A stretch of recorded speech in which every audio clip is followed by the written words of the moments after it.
Okay, I'm Fernando Valero, and this is my SAT lesson presentation. So, for our agenda, we're going to be learning about fanboys and colons. And this is our agenda for the presentation. We're going to be learning the fanboys first, then go through the guided practice, then the independent work. And we're going to do the same for the colons. Learn colons, guided practice, and then the independent work. So the purpose for learning these different concepts are for SAT, which is right around the corner, so it's very useful for me. Writing essays, which is very useful in our class, and it's a very good way to organize your paper and make it sound more professional. It's good to understand other people's writing, as it's a very common way of structuring your paper. And this is implemented in many people's papers, and it's concepts you're going to be able to use throughout your entire life. So this is just an example of how it's going to be on your SAT. It's usually going to be a story or a text, or and it's going to ask you 4 different questions on how it should be structured, where a colon should be, a fanboy, and that's just how it's going to be structured. So starting off with fanboys. So fanboys are used to connect 2 different independent clauses. It's short for or, and, nor, but, or, yet, so, which are all conjunctions, and a comma will be used in it. So basically, to connect these 2 independent clauses, you need to know what an independent clause is. So it's a group of words that stand alone as a complete sentence. So independent clauses contain a subject and a predicate. Subject's a noun, and a predicate is an action description applied to the subject. So we'll see right now in the next slide how that's going to be used in our examples. Fanboys, here you go, yeah. So in these 2 examples, these 2 would be our independent clauses, the highlighted in white. So I wanted to go to the beach is 1 independent clause, 1 complete sentence that can be by itself, stand alone, and but is going to be our conjunction, which is followed by a comma right before it. And then here's our other independent clause, which is 1 other complete sentence. It was raining heavily, so we decided to stay indoors and watch movies instead, which can be 1 independent sentence. It could be by itself. And it's the same here. She enjoys reading novels, which can be by itself, 1 independent clause, followed by a comma, then the conjunction, then another independent clause. She finds it difficult to concentrate on them when there's too much noise in the room. So this is how fanboys work, and you're usually going to always see them like this. So we're going to start off with the student practice for fanboys, and here are going to be 3 different examples for that. So first, I wanted to go to the park, but it was raining outside. How do you guys think you would implement fanboys in there to make them 2 independent clauses? Do you think you have an idea, Stace? What I would do, I think I would add a comma. Yeah. After park, I wanted to go to the park, comma, and then my conjunction, my fanboy, but. Yeah. But it was raining outside. Yeah. That's the other independent clause. Yeah, that's right. That'd be your conjunction with your comma, which you always need when you add a conjunction, or right before the conjunction. And these would be your 2 independent clauses. It was raining outside. I wanted to go to the park. So for number 2, Jane is a talented singer. She has stage fright. How would we make this into? How would we implement fanboys into this? Any ideas, Stace? No, I'm having a little trouble with this one. Jane is a talented singer, but she has stage fright. Or Yeah. it could be Jane is a talented singer and she has stage fright. Yeah, that's true. Just remember, you need to make sure you change your period to the comma. Oh, yeah. But, Yes. I had to change the period to comma, yes. Yeah. So. And maybe you can, maybe yet. She's a talent. Yet. No. No. Okay. Yeah. Yeah, so. Actually, yet would be, yes. Yeah, yet would work in this sentence. Yeah, the actual answer has yet in it, so yeah, it would work with yet in it for the conjunction. That's part of Yay! one of the fanboys. So for number 3, John went to go buy 10 flowers for someone, comma, he ended up not going after all. So what do you guys think? John went to go buy 10 flowers for someone. I would say John needs to go buy flowers for people, A, right? He should not be forgetting things.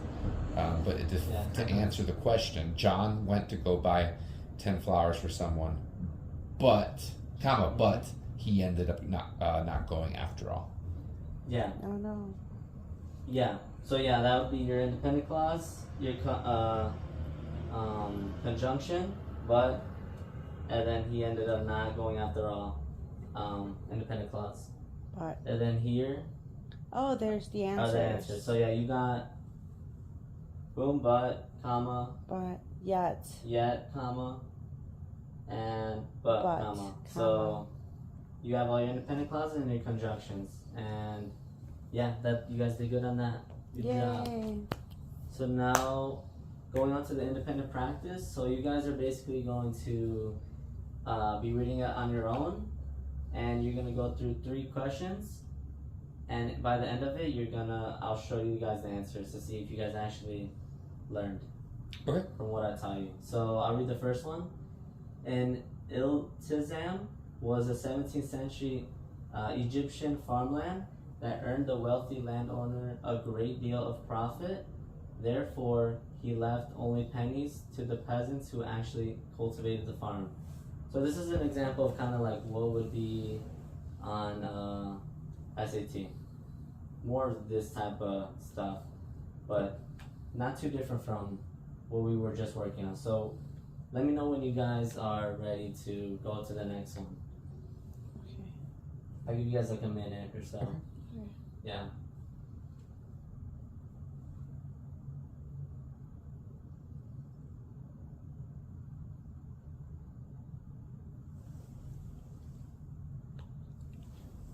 You ready?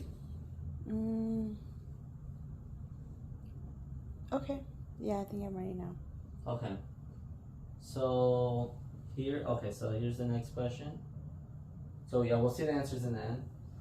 So this one, Ludwig van Beethoven may have been the greatest Viennese composer in history, and he almost missed his destiny when deafness threatened to end his musical career. So let me know when you guys are ready on that.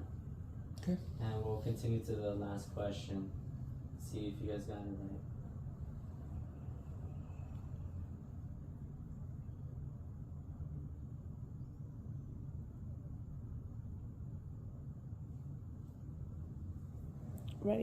Ready? Ready? Okay. So here's your last question. It's a written question. So combine the following sentence using appropriate fan voice conjunction. So we kind of did this in our practice already. So Sarah loves to dance. She also enjoys singing. So let me know when you guys are ready on that also, and we'll see the answers for them. See if you guys got it right. Combine the following sentence using appropriate fanboy conjunction. Sarah loves to dance. Got it. Okay, got it. Ready. Okay. Okay. So C, D, and Sarah loves to dance, and she also enjoys singing. So your conjunction, 2 independent clauses. You guys got that? Yep. Yes. Okay. Well, I put but she also. But why? Oh no, never mind. No, never mind. I got number 3 wrong, but we're fine. We're good. I got it right. Yeah. Yay! Okay, cool. So you guys now mastered fanboys. So that's cool. Yay! You guys are experts now. So now we're gonna move on to colons. So the 2 uses for colons are usually gonna be for listing and clarification. Yeah, and I'll show you right now. So basically colons can also be used for time. It's pretty obvious, 9:30 p.m. It's listed or it's an explanation, and it's mostly to provide clarity and emphasis in your writing. Just a better way to organize your sentences and to just to make it more professional, more neat. Yeah, basically, yeah. That's what colons are used for. So here are the 2 different examples on listing and clarification with colons. So here's one way you can use it. So there were many different sides to pick from. And then colon, so you're gonna list fries, comma, mashed potato, comma, and gravy. So this example is one of them, and then clarification example. My dinner reminds me of a garden, colon, both have wonderful smells and vibrant colors. So those are the 2 different examples you use for colons. I have a question, just so I make sure I'm understanding this correctly. There's 2 different ways you can use colons, but both of them are correct, right? Like you can use it with a list or clarification. Yeah, so... And time, you said. Timing, list, and clarification all works with colons. Okay. Yeah. I got that. Yeah. So going on to our next, we're going to do our practice now. So these next 3 are just going to be same thing as we did for fanboys. If you guys need help, let me know, and I can help you out on these. But yeah, so sorry for the next one, or this one. John forgot some of his supplies for school. Period. These supplies were a pencil, apple, and eraser. So if there's 2 ways of using colons, listing or clarifying, you would have to try to figure out which one the sentence is trying to do. So, well, first let me know what you guys think should be, where the colon should be, and how, what should it be, listing or clarifying? Okay. I think it would be listing. I think it would also be listing. Yeah. You guys are correct, yeah? Yeah. So, basically, yeah, listing, right? So, you're right, because John forgot some of his supplies for school. It's period, but you can also put colon. You can remove these supplies were, and you just put a pencil, apple, and eraser. So it'd be John forgot some of his supplies for school. A pencil, apple, and eraser with a colon, which I'll show you right now. Right there. Boom. And then you list it like that using the colon. So there's one way you can use it. So we're listing the supplies. Yeah, you're listing the supplies for the colon. You're literally just putting the colon and you just start listing it. You don't say anything after it, like nothing like this sentence right here saying like kind of like explaining. You kind of just list right after the colon. But yeah. Cool. Thank you, Mr. Valero. Yeah. So here's another practice. So Mary gets really happy around her friends, period. She grins and laughs uncontrollably. So where would the colon be in here? What do you guys think? I think after friends. Yeah. Because it is clarifying the sentence. It's clarifying how her friends make her happy.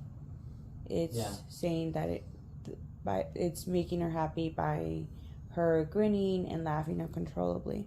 Yeah, so that's right. So you would put the colon, and it's either explaining or clarifying what Mary is doing or why she's so happy around her friends, how she is with her friends, and that is correct. The colon, she grins. Yeah, and you make sure to remember you make it lowercase because it'd be so just remember that. Yeah. So we're on to the independent work. So basically for these 2 questions, it's going to be either clarifying or listing. So first one is the plan sought improvements to the city government in 3 areas. Municipal, finances, emergency services, and traffic enforcement. So here are your 5 different options. You can go ahead and read that and decide. So on the normal SAT, it wouldn't be 5. It would be, but it wouldn't be this long. It's a little harder than the SAT, but it would be similar to the SAT. Okay. Yeah. So I'll give you guys some time to work on that. Okay. Possible answers.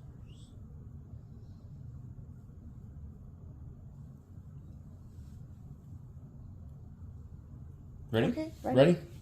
Yeah? Mm-hmm. Okay.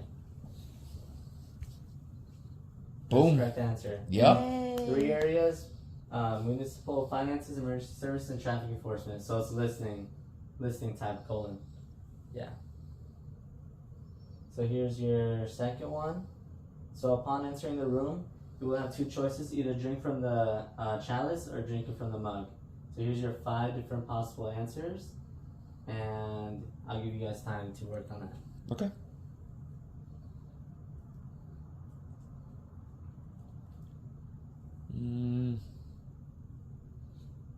Ready? Ready. Ready? Mm-hmm. Okay. Yay. Boom, that's the correct answer. Okay. Upon entering the room, you will have 2 choices: either drink from the chalice or drink from the mug. So it's a clarifying. Yep. Yeah. So for my conclusion, if you guys need more practice on fanboys or colons, these are the websites you would go to. This is where I got all my questions from and the way I used to practice for my SAT. So fanboys, just to sum up, fanboys are 2 independent clauses connected by a conjunction, and colon is with a colon is either listing or it's explaining or explaining or clarifying right afterwards. Perfect. So that sums up my presentation, and I hope you guys learned a lot from it. Woot woot. Great job.